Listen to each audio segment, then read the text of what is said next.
Hello everyone, myself doctor Vijaya from Nandurkar hospital Pauni district Bhandara. आपल्या सर्वांना माझा खूप नमस्कार। आज आपण परत एक आरोग्याच्या समस्येबद्दल चर्चा करणार आहोत आणि ती म्हणजे सायटिका। आपण सर्वांनी ऐकलं असेल आणि खूप कॉमन आहे, हे कोणत्याही एज ग्रुपमध्ये केव्हाही कोणालाही होऊ शकते। तर सायटिका काय आहे, याचे लक्षणं काय आहेत, त्याचे कारणे काय आहेत आणि आपण त्याच्यावर काय ट्रीटमेंट घेतलं पाहिजे याच्याबद्दल आज आपण चर्चा करणार आहोत। सायटिका म्हणजे आपल्या शरीरामध्ये खूप साऱ्या नर्व्ज असतात। नर्व्ज म्हणजे नसा, ज्या आपल्या मानेच्या मणकेपासून म्हणजे स्पायनल कॉर्डमधून म्हणजे आपल्या मणक्यांमधून पूर्ण बॉडीमध्ये त्या फैललेल्या असतात। पूर्ण मसल्सला त्या सपोर्ट करतात। आपल्या सगळ्या शरीराचे सगळे कंट्रोल्स त्या नर्व्स थ्रू आपल्या ब्रेन कंट्रोल करतं आणि नर्व्समुळे आपले सगळे सेन्सेशन जे असतात ते आपल्याला त्या नर्व्समुळे मिळतात, नसांमुळे मिळतात। तर सायटिक नर्व ही एक नस आहे। सायटिक नर्व तिचं नाव आहे। ही नस आपल्या कमरेच्या खालच्या भागापासून तर खाली पायापर्यंत दोन्ही साईडला, राईट आणि लेफ्ट दोन्ही बाजूला दोन सायटिक नर्व असतात। आणि ही सायटिक जे नर्व आहे बघा, ही आपल्या शरीरातली सगळ्यात मोठी नस आहे। सगळ्यात मोठी नर्व ही सायटिक नर्व आहे। तर या नर्वमध्ये जर कुठे इन्फ्लामेशन तयार झालं असेल, कुठे या नर्वला सुजन आली असेल किंवा ही जी नर्व आहे हिचे जे रूट आहे, मूळ आहेत, हे कुठेतरी प्रेस होत असतील स्पायनल कॉर्डमध्ये किंवा त्याच्यावर काही प्रेशर क्रिएट होत असेल, तर त्याच्यामुळे जो त्रास होतो, ज्या वेदना होतात, जे लक्षणं मी तुम्हाला सांगेल ते असतील, तर त्याला त्या ग्रुपला, त्या समूहाला, त्या लक्षणांच्या सायटिका असं म्हणतात। तर आता हे कोणत्या कोणत्या कारणामुळे होऊ शकते। तर सायटिक नर्व ही आपल्या कमरेच्या मणक्यापासून खाली गेलेली असते, दोन्ही साईडला, राईट आणि लेफ्टला।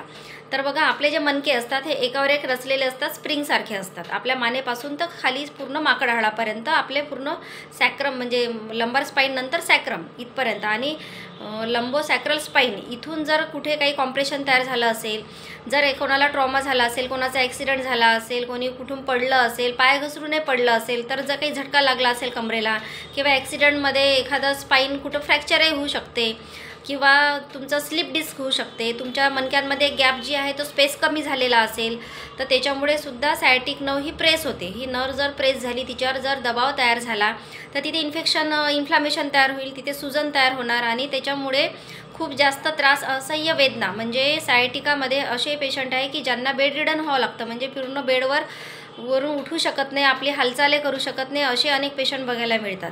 आणि काही काही केसेसमध्ये डॉक्टर्स म्हणजे मॅक्झिमम वेळा ऑपरेशन हा सल्ला पेशंटला देतात, परंतु स्पायनल जी सर्जरी आहे जवळपास 95% केसेसमध्ये जे आपल्या नर्वचे प्रॉब्लेम आहे किंवा स्पायनलचे जे प्रॉब्लेम आहे हे तुम्हाला मेडिसिननी आणि जर तुम्ही प्रॉपर योगाबरोबर एक्झरसाईज जर केली, सोबत फिजिओथेरपी केली, तर हे असे आजार पूर्णपणे बरे होऊन जातात।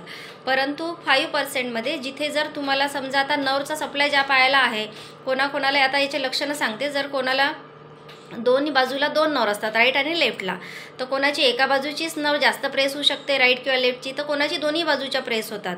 परंतु ही प्रेस झाल्यानंतर त्याच्यापासून इतक्या वेदना असतात, खूप सिव्हिअर पेन असतो। जर तुमचा L1 L2 इथपासनं जर प्रेस झाल्या असतील तर तुम्हाला फक्त कमरेच्या भागातच वेदना होणार किंवा थोडंसं समोरच्या साईडला येणार त्रास त्याचा, तिथे तुम्हाला मुंग्या, मोंदरा, आग पण होते, तिळक राहते, बर्निंग खूप राहते। परंतु जर तुम्हाला खालच्या मणक्यांमध्ये जास्त जर प्रेस होत असेल ना, तुमचं L5 S1 जर असेल, म्हणजे जो लंबो सॅक्रल स्पाईन आहे त्याचा जो जॉईंट आहे तिथे जर जास्त प्रेस होत असेल, तर तुमच्या पूर्ण एका पायाला पूर्ण करंगडीपर्यंत, खाली बोटांपर्यंत तुम्हाला खूप दुखणं राहणार। इतकं दुखणं असते की तुम्ही पाय समोर मांडू शकत नाही किंवा रस्त्याने चालताना पुष्कळ जण सांगतात की आम्ही थोडा वेळ चालतो आणि मग आम्हाला थोड्या 5-5 मिनिटांनी बसावं लागते, 5-10 मिनिट थांबावं लागते, त्याच्यानंतरच आम्ही चालू शकतो।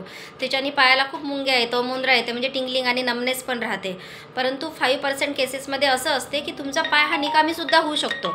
जर तुमचा पाय निकामी झाल्यासारखं तुम्हाला वाटत असेल किंवा त्याच्यामधली पॉवर स्ट्रेंथ ही कमी झाली, जसं एखाद्याला पॅरालिसिस होतं किंवा लखवा झाल्यासारखं होते, तर तसे जर लक्षणं जर दिसले तर अशा वेळेस डॉक्टर्स तुम्हाला सर्जरी हा सुद्धा एक पर्याय त्याच्यावर शेवटचा असतो। परंतु 5% केसेसमध्ये ऑपरेशन हे त्याच्यामध्ये करावं लागतं। परंतु विदाऊट ऑपरेशन तुम्ही जर प्रॉपर होमिओपॅथिक मेडिसिन जर घेतल्या आणि सोबत जर योगा एक्झरसाईज केलं तर हा प्रॉब्लेम हा जडापासून जाऊ शकतो।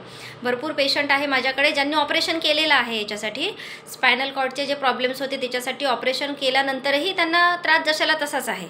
आताही माझ्याकडे काही पेशंट आहे ज्यांनी 2-2 वेळा ऑपरेशन केलेलं आहे स्पाईनचं, तरीही त्यांना आताही त्रास आहे, त्यांना आता औषधी सुरू आहेत होमिओपॅथीच्या।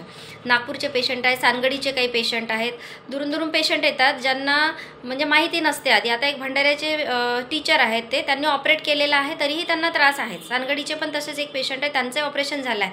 उलट ऑपरेशननंतर जर तुम्हाला एखादा नवला वगैरे समजा चुकून डॅमेज झालं त्यावेळेस, तर आता जे सानगडीचे पेशंट आहे त्यांचा युरिनवरचा कंट्रोल पूर्ण गेलेला आहे, म्हणजे लघवीवर कंट्रोल राहिलेला नाही आहे ऑपरेशननंतर. पहिले त्यांना हा प्रॉब्लेम नव्हताच, आता त्यांना पूर्ण समोरच्या भागामध्ये खूप बधीरपणा असतो.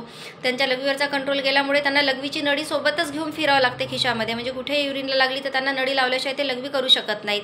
तर कधी कधी असे कॉम्प्लिकेशनसुद्धा त्याच्यानंतर तयार होऊ शकतात.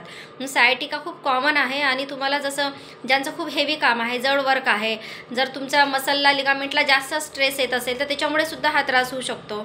तर थोडंसं तुम्हाला रेस्ट याच्यामध्ये खूप आवश्यक आहे. जेव्हा तुम्ही सायटिकाची ट्रीटमेंट घेता बघा, तर सायटिकाचं ट्रीटमेंट घेताना जर तुम्ही म्हणाल की मी औषधी घेतो इकडे आणि खूप कामही माझे सुरू ठेवतो, तर तसं होत नाही. त्याच्यामध्ये तुम्हाला तुमच्या बॉडीला, तुमच्या शरीराला थोडंसं रेस्ट देणं आवश्यक आहे. तुम्हाला पायाला पण थोडासा आराम देणं आवश्यक आहे. सोबत तुम्हाला फिजिओथेरपी करणं आवश्यक आहे. आणि होमिओपॅथीमध्ये खूप चांगल्या प्रकारच्या औषधी येतात. रुटा आहे, कॉस्टिकम, ब्रायोनिया, कोलोसिंथा, हायपरिकम आहे, तुमचा नॉक्सोमिका, फॉस्फरस, कॅल्किरिया कार्प, ह्या सगळ्या मेडिसिन खूप चांगल्या प्रकारे औषधी ह्या काम करतात सायटिकावरती. परंतु ते कसं घेतलं पाहिजे, त्याचे काय प्रमाण असले पाहिजे, ते किती दिवस आपल्याला घ्यायचं आहे ते तुमचे डॉक्टर डिसाईड करतील. ते तुम्ही स्वतःच्या मनाने ते घेऊ शकणार नाही.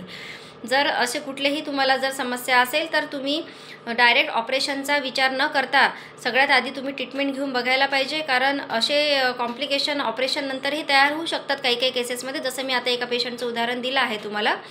तर अशा याच्यामध्ये तुम्ही पहिले होमिओपॅथिक मेडिसिन हे घेतलं पाहिजे आणि ते 3-4 महिने कंटिन्यू घ्याल तर तुम्हाला त्याचा बेस्ट रिझल्ट मिळेल. परंतु जर का तुमचा पाय एकदम स्ट्रेंथच नसेल, तुमच्या पायामध्ये एकदम तुम्हाला त्याच्यातली कॅपॅसिटी जी पॉवर आहे ती कमी होऊन एकदम पॅरालिसिस झाल्यासारखं तुम्ही पायासमोर मांडूच शकत नसाल, किंवा तुम्ही कम्प्लिटली बेड रिडनने झालेले असाल आणि काहीच करू शकत नसाल हालचाल, तर अशा वेळेस ऑपरेशन हा एक शेवटचा पर्याय असतो. एक पेशंट माझ्याकडे पडसगाव, जिल्हा चंद्रपूर, नवरगावजवळ पडसगाव आहे, तिथचे आले होते.